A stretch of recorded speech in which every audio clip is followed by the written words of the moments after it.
এখানে কোনো অপসংস্কৃতির কোনো দোহাই নেই। এখানে অপসংস্কৃতি দিয়ে, নৃত্য দিয়ে, অশ্লীল নৃত্য দিয়ে এখানে শিবের এবং দুর্গার, কালী মায়ের কোনো অপসংস্কৃতি প্রচার করা হচ্ছে না। এখানে শুধুই শিবের মাহাত্ম্য প্রচার করা হচ্ছে এবং সেটা আমাদের সনাতন ধর্মের ঐতিহ্যকে রক্ষা করা হচ্ছে। শিব সন্ন্যাসী নীলব্রত, সে পূর্বপুরুষ থেকে আমরা এই ধর্মীয় অনুষ্ঠানটা চৈত্র মাসে প্রতি বছর ধরে রেখেছি। বর্তমানে প্রায় এই ধর্মটা বিলুপ্তির পথেই। তাই আমরা প্রতি বছর শত ব্যস্ততার মধ্যেও সময় সুযোগ করে এই ধর্ম প্রচার করার জন্য প্রতি চৈত্র মাসে ভক্তদেরকে আনন্দ দেওয়ার জন্য ছুটে আসি।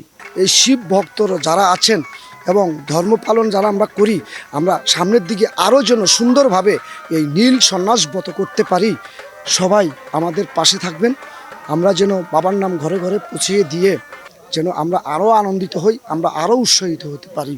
আমরা আশা করি যেন আমাদের যে যুব সমাজ আজকে বিভিন্ন মাদক বা বিভিন্ন নেশায় জড়িয়ে সঙ্গীত থেকে বা আমাদের যে মূল সনাতনী যে কৃষ্টি কালচার থেকে অনেকটাই বিলুপ্ত। তো আমরা চাই আমাদের সঙ্গীতগুলো শুনে যেন তারা বা আমাদের সাথে এই অনুষ্ঠানগুলো দেখে যেন শিয়া বাটার ও ভিটামিনে সমৃদ্ধ লিলি বিউটি সোপ, তারুণ্যময় উজ্জ্বল ত্বকের জন্য অনুপ্রাণিত হয়ে আমাদের সাথে তারা থাকে এবং আমাদের এই সনাতনী যে ঐতিহ্য এটা যেন ধরে রাখে, সেই আশাই আমি প্রতি বছর আর এই দলের প্রতি আমার এমন একটা মায়া হয়ে গেছে। আজকে 8 বছর যাবত আমি চৈত্র মাস আসলে এই দলের সাথে আমি আসি। আমাদের এই নীল ব্রত অনেক প্রাচীন পুরাতন হিন্দু ধর্ম শাস্ত্র মতেই করে আসছে সবাই। প্রতি বছরের মতো চৈত্র মাসে এই নীল ব্রত অনুষ্ঠিত হয়ে থাকে এবং সকলেই সাত্ত্বিকভাবে এই অনুষ্ঠানটি করে থাকে, যার ফলে সকল হিন্দুদের মধ্যে একটা মিলন মেলার সৃষ্টি হয়। এই মিলন মেলার ক্ষেত্রে আমরা এই কর্ণের সাথে আমাদের মিল বন্ধন ধরে রাখতে পারি। প্রত্যেক বৎসরের ন্যায় আমরা এই বৎসরও প্রত্যেকে দ্বারে দ্বারে যাচ্ছি, ভগবান শিবের নাম গুণকীর্তন করতেছি। তা আমাদের সকল সনাতনীদের মধ্যে পরিবেশন করার চেষ্টা করতেছি। আমরা এই আশা রাখবো আমাদের বর্তমান যুব সমাজ যাতে আমাদের ধর্ম, আমাদের সংস্কৃতি, আমাদের ঐতিহ্য এ সকলকে ধারণ করে বেঁচে থাকে।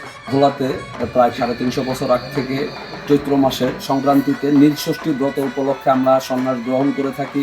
সন্ন্যাস গ্রহণ করে আমরা এই সন্ন্যাসী দল বিভিন্ন সনাতনীদের বাড়ি বাড়ি গিয়ে আমরা মহাদেবের নাম প্রচার করি।